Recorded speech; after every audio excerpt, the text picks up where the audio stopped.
Good morning people. हम जो रोज़ के 5 क्वेश्चन डिस्कस करते हैं वो डिस्कस कर ले रहे हैं। Just a minute. ओके, पहला क्वेश्चन इज अबाउट कंसिडर करना फॉलोइंग स्टेटमेंट। ये म्यूजिकल इंस्ट्रूमेंट से रिलेटेड है, तो आपको बताना है इनमें से कौन सी म्यूजिकल इंस्ट्रूमेंट है, संतूर, कैमचा एंड उर्दुवाका। तो आप यहाँ पे अपना ऑप्शन बता सकते हैं। सेकंड टाइम में मैं ये वीडियो रिकॉर्ड कर रही हूँ, तो इस वजह से शायद लेट भी हो जाए। कलेक्टिव रिस्पॉन्सिबिलिटी की बात की जा रही है मिनिस्टर की, वो किस इनमें से बताना है कौन सी स्टेटमेंट से ये जो है कैबिनेट डिसीजन बाइंड है हर एक मिनिस्टर पे। सेकंड पे अगर कोई डिफरेंसेस ऑफ ओपिनियन होता है प्राइम मिनिस्टर के साथ किसी मिनिस्टर का, तो खुद से उसको डिसमिस कर सकता है।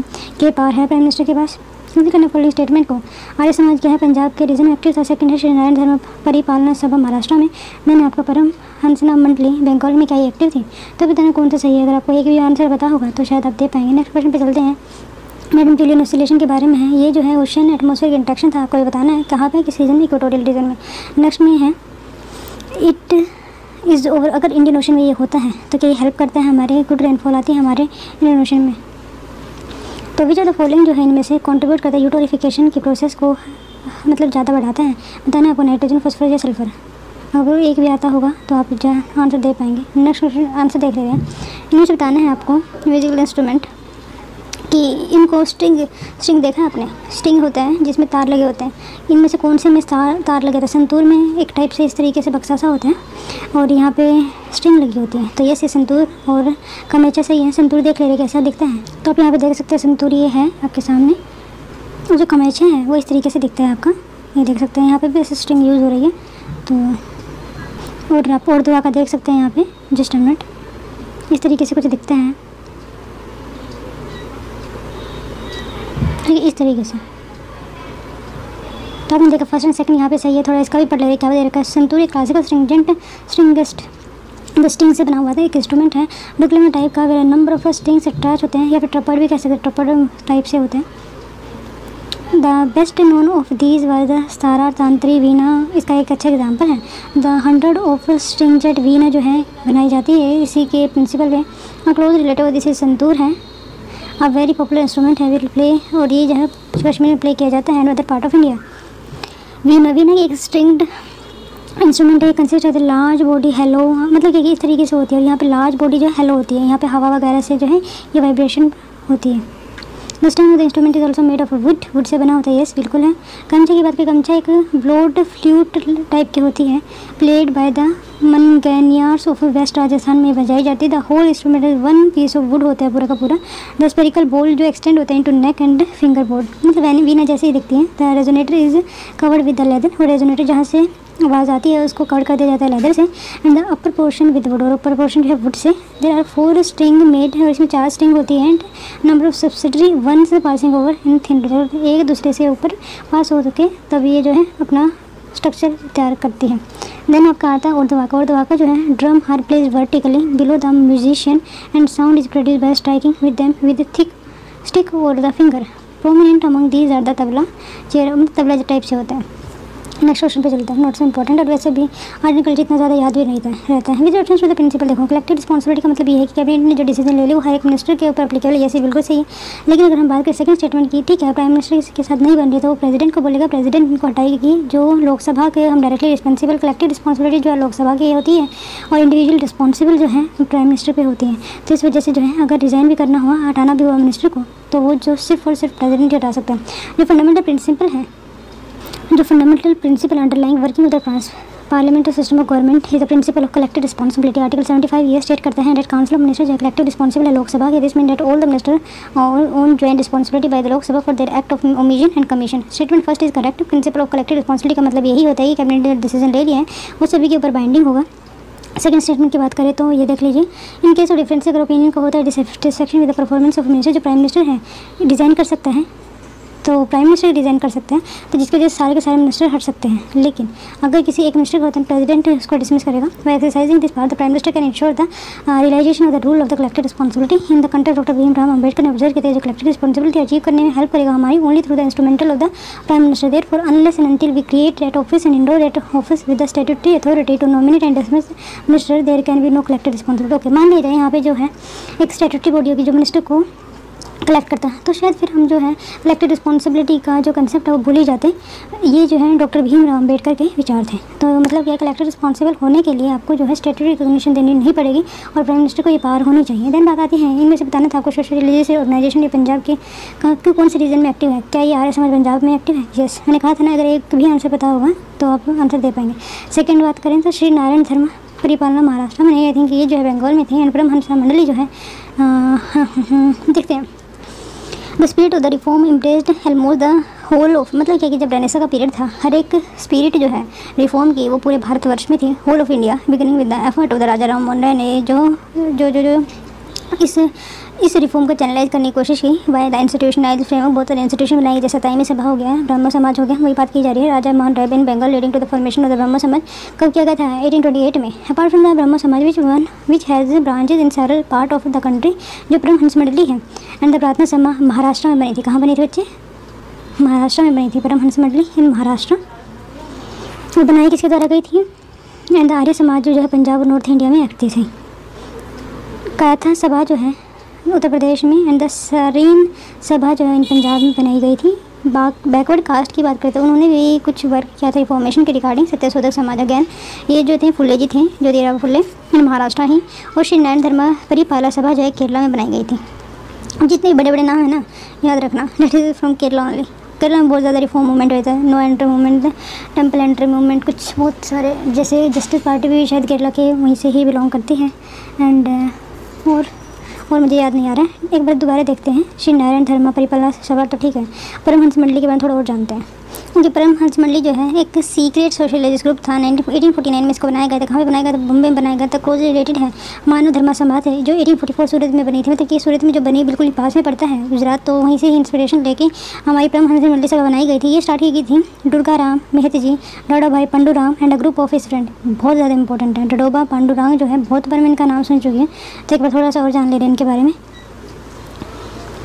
परमहंस मंडली जो है सीक्रेट, ठीक है, तो मैंने बता दिया। It was the first social religious organisation थी महाराष्ट्र की, फाउंडेड 1849 में महाराष्ट्र में की गई थी। Found of this mandali believe in one code, they were primarily interested in breaking caste rule. At the meeting food cooked, okay, इन्होंने जो है कास्ट को ख़त्म करने की कोशिश की थी। ये बिलीव नहीं करते थे कि जो इंटर डाइनिंग यहाँ पे पॉसिबल नहीं है, इंटर कास्ट मतलब कास्ट में पॉसिबल नहीं है डाइनिंग वगैरह, तो इन्होंने इसको बिल्कुल ही नकारा था। एट द मीटिंग फूड जो कुकड हुआ था लौरका से, वही वो खाते थे मेंबर भी। द मंडली also recorded women education window marriage also. And please make sure Dadoba Pandurang का आपका नाम पता होना चाहिए। नेक्स्ट क्वेश्चन पे चलते हैं। जो मेडन जूलियन ऑसिलेशन है, क्या ये जो है इक्वेटोरियल रीजन पे नहीं आती है, बल्कि जो आपका पैसिफिक रीजन है जापान के आसपास वाला, अब देख लो कौन सा है, उसको बोलेंगे तो ईस्ट पैसिफिक कह सकते हैं, राइट? यस, ईस्ट पैसिफिक और साउथ चाइना सी के ऊपर, और Indian ocean during the monsoon, ये सी हेल्प करता है। अगर ये सब चीज़, एक मिनट करेक्ट बताना है तो दोनों के दोनों स्टेटमेंट सही है। ये एक ओशन एटमॉस्फेयर इंट्रैक्शन है that occur in the equatorial region Madden Julian oscillation and it over the Indian Ocean. जब ये इंडियन ओशन में तो बहुत अच्छी रेनफॉल होती है। तो इसके बारे में थोड़ा जान ले रहे हैं। Both El Nino and MGO जो है ओशन एटमॉस्फेयर इंट्रैक्शन होती है। El Nino and MGO ocean atmosphere interaction की वजह से होती है। That occur in the equatorial region influence करती है number of weather event world wide including the Indian Ocean. El Nino the unusual warming जब सी वाटर की होती है पैसिफिक वाटर में of the sea off the South American coast, ये एक stationary system होता है। MGO जो on the other hand is moving system of wind, और MGO जो है एक मूविंग सिस्टम है विंड का, क्लाउड का, प्रेशर का, that bring rain as it circle around the equator. इसकी वजह से क्या होता है, इक्वेटर के आसपास जो है रेनफॉल होती है। The journey of MGO goes through the 8 phases में ये इसकी जर्नी खत्म होती है, स्टार्ट होती है या फिर खत्म होती है। It is over the Indian Ocean, जब इंडियन ओशन के आसपास होता है during the monsoon season it bring good rainfall over the Indian subcontinent. On the other hand when it witness the longer cycle at stage जब Pacific हो जाए तो हमारे लिए बैड खबर आती है। तो एक बार हम थोड़ा सा देखते हैं क्योंकि मुझे भी इसके बारे में ज़्यादा नहीं। The Madden-Julian Oscillation, or MJO, is an important climate driver of tropical weather around the globe.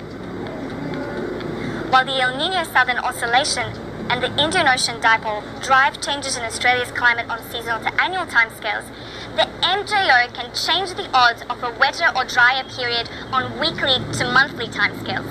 So what is the MJO? It is an eastward moving zone of wind and cloud that circles the tropical areas of the globe in around 30 to 60 days. When that extra cloud arrives, it can increase the chance of receiving above average rainfall. However, ahead and behind the extra tropical cloudiness are regions where it might be drier than usual. The relationship between the MJO and Australian weather patterns changes with the season. Its greatest effect on our rainfall occurs during the Northern Australian wet season, which runs from October to April. During this period, it can bring higher pressure systems and less cloud, causing this break. Another way that the MJO affects our weather is its influence on tropical cyclones. During the tropical cyclone season, cyclones are more likely to develop when the MJO is nearby. They are less likely to develop when it is further away from Australia. The MJO also has a relationship with the El Niño Southern Oscillation, which swings between La Niña, neutral, and El Niño. An MJO can bring periods of weaker trade winds over the Pacific. These can help trigger or strengthen El Niño, potentially bringing less rainfall for eastern Australia. Likewise, it can weaken or disrupt La Niña, a climate driver often associated with above average Australian rainfall. While the MJO has its biggest impact in the tropics, this is not the only region it can affect. In the southern winter and spring, the dry season in northern Australia, the tropical cloudiness of the MJO shifts north of the equator, but it can still influence rainfall across parts of central and even southern Australia due to the changes it can trigger in weather patterns. The Madden-Julian Oscillation plays an important role in driving Australia's climate. As with all our climate drivers, no two MJO events and no two set of impacts are exactly the same. Understanding this key Australian climate driver can help you better understand rainfall and temperature outlooks and make smarter climate decisions.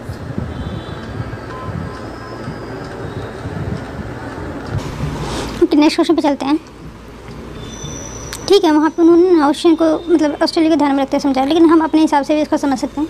ये जो following जो है pollutant contribute करते हैं, यूटोरिफिकेशन, nitrogen और phosphorus. यहाँ पे answer सही है, सल्फर हेल्प नहीं करते हैं, याद रखना। यूटोरिफिकेशन जो है नेचुरल, जो नाइट्रोजन भी हो सकता है, NPK पोटेशियम हो सकता है, नहीं फॉस्फोरस, और K से होता है आपको पोटेशियम। NPK जो हेल्प करता है आपके यूटोरिफिकेशन में, जो भी ट्री को हेल्प करते हैं।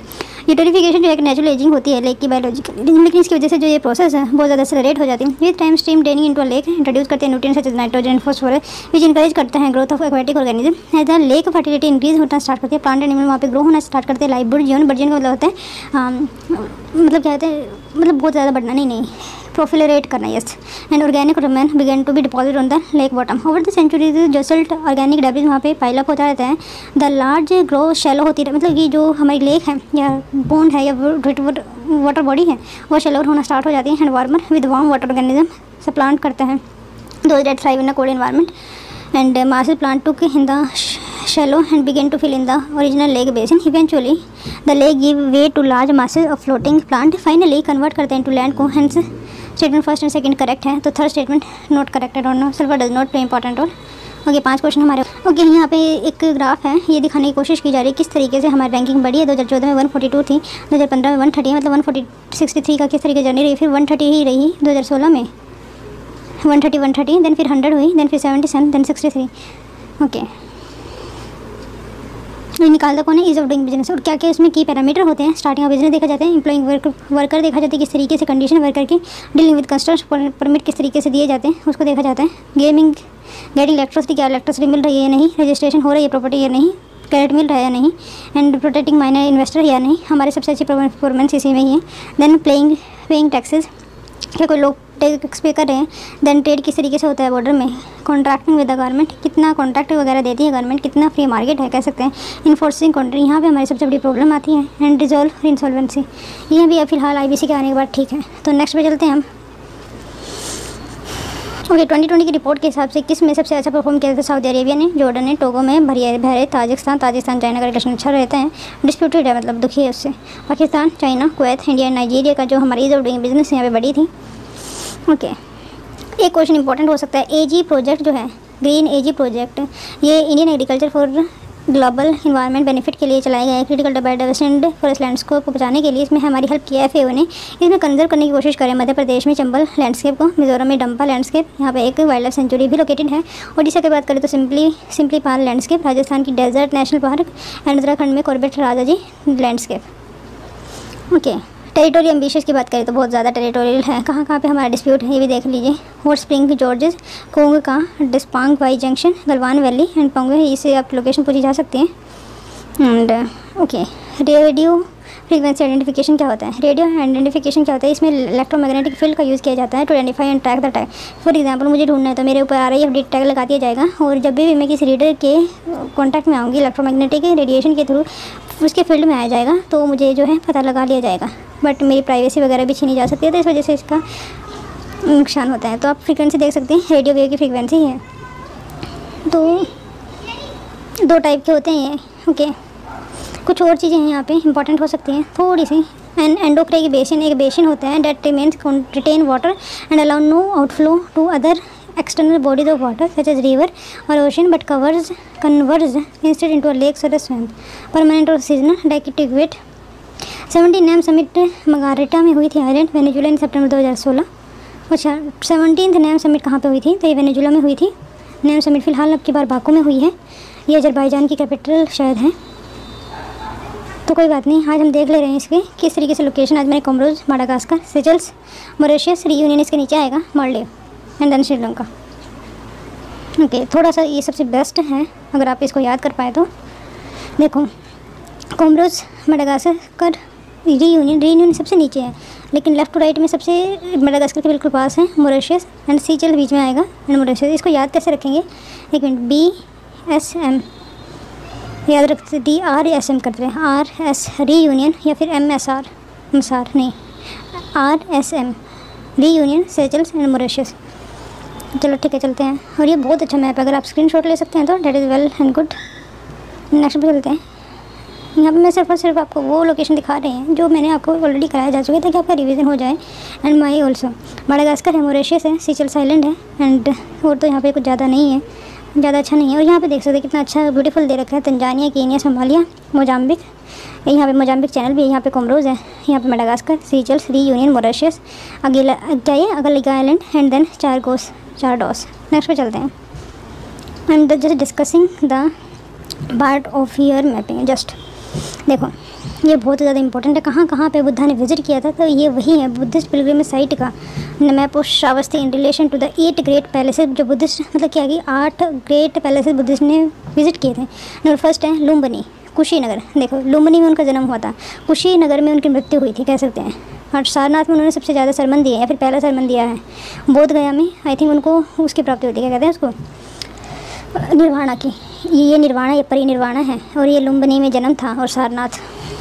और इसको लगाना आ सकता है नॉर्थ से ईस्ट और east to west, Kushinagar and गया।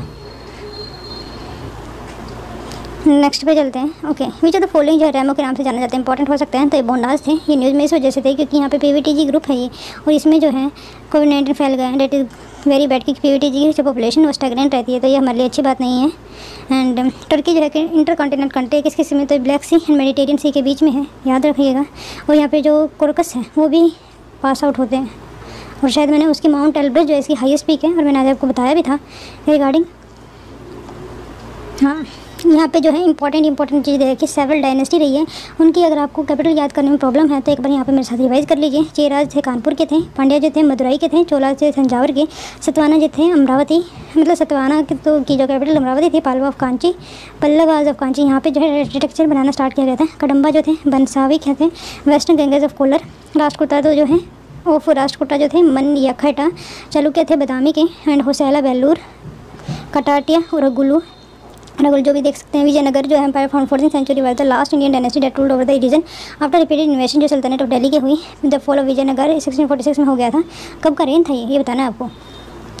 1526 में आया था हमारा बाबर, उसके 100 साल अप्रोक्स से 120 साल कह सकते हैं। उसी के बाद विजयनगर एम्पायर का जो है ध्वस्त हो गई थी। The region was ruled by Deccan सल्तनत, मराठास एम्पायर, पोलीगर्स नाम सुना होगा, पोलीगर मूवमेंट हुआ था 1921 में केरला के अंदर। Nayak governor Vijayanagara empire declared independence. Then है कौन सी माउंटेन पासेस, ये इंपॉर्टेंट था। बोरघाट, ये जो है सतवाना डायनेस्टी को पास करने में हेल्प करता था, डेक्कन को जोड़ने में।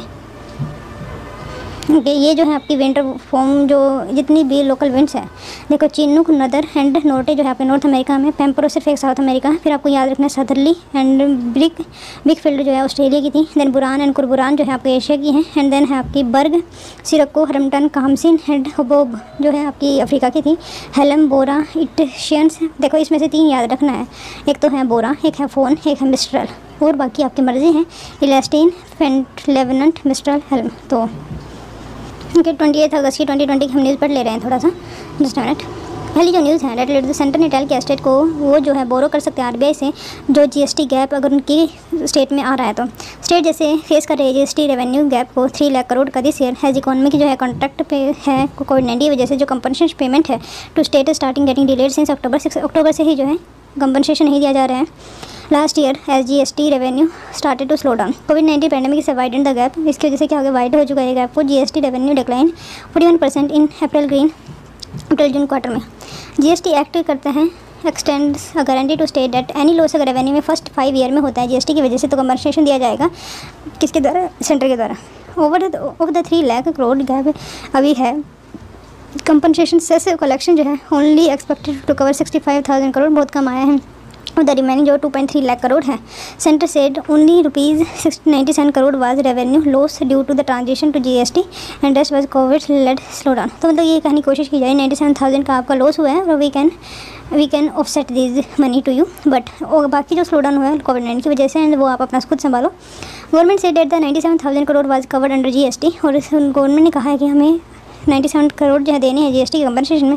Act interest of revenue loss attributed to कोविड-19 fall out are not covered under compensation, और जो कोविड-19 की वजह से हुए उसको जो कंपनसेट नहीं किया जाए किसके द्वारा, सेंटर के द्वारा।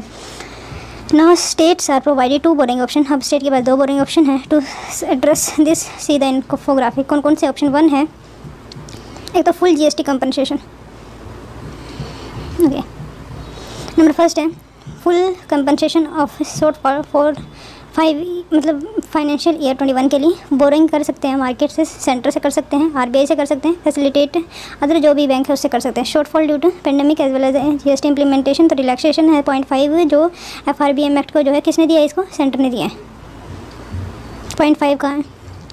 शॉर्टफॉल की बात करें तो 97,000 का है। Amount owing GST implementation borrowing via RBI special window जो है इनको दी गई है। पहला ऑप्शन में समझ आए, पहला ऑप्शन जो है उनके पास बोरोइंग का है। नंबर सेकंड ऑप्शन है ये बोरो कर सकते हैं आरबीआई से, लेकिन और रिलैक्सेशन दी गई है 0.5 का। की हाईलाइट की बात करें की हाईलाइट की बात करें तो फाइनेंशियल ईयर 21 एक एक्स्ट्राऑर्डिनरी सिचुएशन रही है था due to act of god. अच्छा जी माय गॉड। कॉन्ट्रैक्शन की बात करें इकोनॉमी एक्सपेक्टेड, बात करते हैं कॉन्ट्रैक्शन की बात करते हैं तो ऐसा एक्सपेक्टेड है कि इकॉनमी जो है कॉन्ट्रैक्ट हो गई है। बहुत option states not to be burdened, और इन दोनों ही ऑप्शन में स्टेट को बर्डन लेने की ज़रूरत नहीं है। ऑप्शन 2 बी और डी लुक्ड एट, और आप और कोई भी ऑप्शन भी देखा जा सकता है। Anyway let's discuss the next news that is related to the state can have a subgroup among scheduled caste scheduled tribe, सब सुप्रीम कोर्ट ने कहा है। ओके स्टेट ने कहा states can have, supreme court ने कहा है कि स्टेट के पास सब ग्रुपिंग करने का अधिकार है, शेड्यूल कास्ट में भी और शेड्यूल ट्राइब में भी, and that is the thing. 5 जज बेंच ने सुप्रीम कोर्ट ने कहा है कि that state can sub classify ST and ST in central list to provide क्या प्रोफेशनल ट्रीटमेंट देने के लिए शेड्यूल कास्ट में जो है डिवाइड किया जा सकता है टू इंश्योर इक्वल रिप्रेजेंटेशन हो। स्टेट ने आर्ग्यू किया that some caste remain grossly underrepresented, क्योंकि ये डिसीजन क्यों आएगी कि स्टेट ने कहा है कि कुछ ऐसी कास्ट है जो अभी भी अंडर रिप्रेजेंटेड है despite reservation comparison to other. Earlier बात करें 2005 में E V Chinnaiah versus state of Andhra Pradesh and other ने एक केस बताया था। सुप्रीम कोर्ट ने rule that only president has the power to notify inclusion और exclusion of a caste as supreme court and as SC and ST. पहले 2005 के case में जो आया था उसमें ये पावर दी गई थी प्रेसिडेंट की, वो शेड्यूल कास्ट को सिर्फ प्रेसिडेंट के पास पावर है कि वो जो है नोटिफाई कर सकते हैं। Central list of SC and ST is notified by president and article 341 and 342। Court ने कहा है कि sub classification within the central list does not amount to tinkering with the it, मतलब क्या कि अगर आप स्टेट करते हैं तो स्टेट जो सेंट्रल लेवल पे रिजर्वेशन दिया जाता है तो वो उसके ऊपर कुछ भी इफेक्ट नहीं डालेगा। State only give preference to weakest in a pragmatic manner, और उस सुप्रीम कोर्ट ने एक्सपेक्ट किया है कि स्टेट जो है प्रैग्मेटिक मैनर में प्रेफरेंस देगा जो वीकेस्ट होगा, ना कि अपने वोट बैंक के हिसाब से, ना pragmatic manner based on statistical data के हिसाब से। Since a bench of equal strength थी can not overrule the previous decision, court referred to a larger bench. Court also said that reservation for weaker section was not contemplated by constitution maker in perpetuity, और उन्होंने भी ये भी कहा है कि जो रिजर्वेशन है जो हमारे कॉन्स्टिट्यूशन मेकर थे या फिर कह सकते हैं हमारे फोरफादर थे, दे डू नॉट वांटेड कि जो ये रिजर्वेशन का सिस्टम है परपेचुइटी से चलता है। Constitution goal of social reformation हमारे यहाँ पे एम है can not be achieved without taking to account changing social realities, तो उन्होंने इस वजह से ये जो है फैसला दिया है। देन बात आती है नेशनल जीआई से enabled land bank system launch by ministry of commerce and industry. Okay ministry of commerce and industry ने क्या लॉन्च किया है, national gas GIS enabled and land bank system, मतलब लैंड बैंक सिस्टम को launch किया है, लेकिन उसमें GIS इनेबल्ड होगा। GIS नेशनल GIS क्या है, मतलब क्या है, जियोग्राफिकल इंफॉर्मेशन सिस्टम होगा। National geographical information system enable किया है लैंड बैंक सिस्टम। ये एक developed by integration of industrial reform information system को इंटीग्रेट करके विद स्टेट ये सिस्टम को एक कॉम्प्रिहेंसिव वे में ये पिक्चर प्रस्तुत करने की कोशिश की गई है। Department for promotion of industry and internal trade ने डेवलप किया IIS पोर्टल को। GIS enable database of industrial areas cluster across the country to adopt a committed approach toward the resource optimisation. Okay, ये क्यों गया है, क्योंकि हमें resource optimisation की तरफ जाना है। इंडस्ट्रियल अपग्रेडेशन एंड सस्टेनेबिलिटी जो है, इसी को जब दोनों साथ आएंगे, दोनों का GIS साथ आएगा तभी ये पॉसिबल है। GIS एक कंप्यूटर सिस्टम है। GIS क्या है, कंप्यूटर सिस्टम है। किसके लिए है, कैप्चर करने के लिए, स्टोर करने के लिए क्या चीज़, चेक करने के लिए क्या चीज़ें, डिस्प्ले करने के लिए data related to the position on earth surface. Earth surface पे कहाँ पे क्या चीज़ पाई जाती है, तो वो जो है GIS सिस्टम है, जियोग्राफिक इंफॉर्मेशन सिस्टम। IIS का मतलब ये है कि इंडस्ट्रियल इंफॉर्मेशन सिस्टम का एम ये है कि वो प्रोवाइड करता है डिटेल ऑफ लॉजिस्टिक, कहाँ पे कितना रोड बना है, कहाँ पे कौन सी नदी है, कहाँ पे हम क्या कर सकते हैं, वाटरवे स्थापित कर सकते हैं, एसेट्रा। रेल कहाँ पे है, air connectivity, tax incentive, drainage system, power supply and raw material availability for porter होना वेरियस इंडस्ट्रियल बेल्ट। करंटली बात करें तो information about industrial belt 6 state में अवेलेबल है on the portal. Currently information about industrial belt जो है 6 state में available है अपने ही पोर्टल। बेनिफिट क्या होगा इसमें इन्वेस्टर को हेल्प मिलेगी कि रियल टाइम इन्फॉर्मेशन दी जा सके किस चीज़ के रिगार्डिंग। इंडस्ट्रियल लैंड कहाँ पे अवेलेबल है, रिसोर्स कौन सा अवेलेबल है, कौन सा पोटेंशियल प्रोजेक्ट वहाँ पे लगाया जा सकता है, एड्रेस जो डिले अगर होता है तो कितना होगा, land specially for large project, ease in land conversion कितना है from agriculture, improving ease of doing business etcetera. Issue क्या है, अगर लैंड अवेलेबिलिटी से रिलेटेड मिस मैच है, डिमांड सप्लाई जितनी हमें चाहिए उतना सप्लाई नहीं है, fragmented land, number second regularity and policy restriction है, डिसफंक्शनल प्राइसिंग रिजीम है, and weak informational and institutional mechanism भी साथ। Then next news about world health organisation certified किया है African region free of wild polio. Okay, world health organisation अगर news में है, उन्होंने सर्टिफाई किया है किसको, अफ्रीकन रीजन को, कि वो जो है वाइल्ड पोलियो से फ्री है। For certification all countries in WHO region need to no case of wild. 3 साल तक कोई भी कंसेक्यूटिव ईयर तक कोई केस नहीं होना चाहिए वाइल्ड के अंदर। No single country can be certified as polio free. Now 5 of 6 WHO region, जो 6 में से 5 WHO region except eastern mediterranean, east वाला जो मेडिटेरियन मतलब इस तरीके से मेडिटेरियन सी है, तो ईस्ट वाला पोर्शन ये बात की जा रही है, जैसे लीबिया हो गया, मोरक्को जैसे स्टेट है। चल देखते हैं पहले ईस्ट, तो मेडिटेरियन यहाँ पे लाएगा जस्ट अ मिनट। ओके, देखो ये मेडिटेरियन है, मेडिटेरियन की ईस्ट की बात की जा रही है, तो ये अरेबियन पेनिनसुला है या फिर थोड़ा सा सेंट्रल एशिया की कंट्री है। तो वहाँ पे एग्जाम्पल दिए तो मैं वहीं से ही पढ़ाएंगे क्योंकि आज इतना टाइम। ओके, नेक्स्ट न्यूज़ पे चलते हैं। Need framework to tackle digital payment fraud, DSCI PayPal India report. Okay, DSCI PayPal India report ने कहा है कि हमें ज़रूरत है कि हम टैकल करें डिजिटल पेमेंट सिस्टम को effectively. Report point that the जो ग्रोइंग एडॉप्शन हो रही है digital payment system in the country has necessitated कि हम कंप्रीहेंसिव फ्रेमवर्क लेकर ताकि टैकल किया जा सके cyber security risk involving digital transaction. India digital industry जो expect to grow 5-fold 1 trillion से लेके 2030 तक ग्रो कर जाएगी। एंड रिस्क के क्या फैक्टर है, इंडिया में लार्ज पॉपुलेशन है जिसमें नो टेक सेवी मतलब ज़्यादा हैबिचुअल नहीं है टेक्नोलॉजी से, lack of cyber security risk और नॉलेज अमंग मासेज है, sudden acceleration in adoption of digital payment channel, vulnerability ज़्यादा है, and gap in the digital payment infrastructure and product etcetera.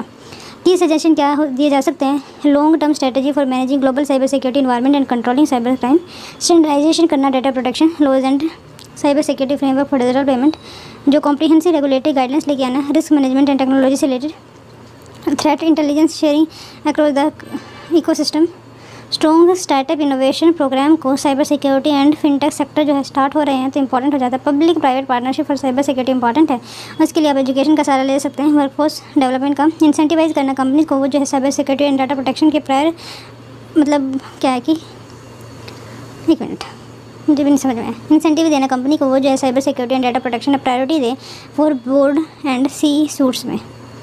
Also news में बात करें तो national determined contribution transport initiative Asia news में है, क्यों है क्योंकि इसका वैसे क्या है बोलते जानते हैं, प्रोजेक्ट है जिसका एम है कि हम प्रमोट कर सकते हैं कोहेरेंट स्ट्रेटजी किसके लिए, effective policies for decarbonizing transport. There are coordinate किया गया है किसके साथ, various sector, ministry, civil society and private sector project engage कर रहा है किसको, चाइना को, इंडिया को, वियतनाम को, ओवर द पीरियड 20 से लेकर 24 तक। ये एक जॉइंट प्रोजेक्ट है 7 organisation world resource institute, international ITF, ये हमें पढ़ा भी था, international council on clear transport sector.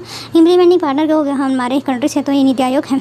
NASA map किया है trends in causes of global mangrove habitat loss. Okay, NASA ने कहा है कि जो ग्लोबल मैंग्रोव लॉस हो रहे हैं बहुत ज़्यादा बढ़ रहे हैं।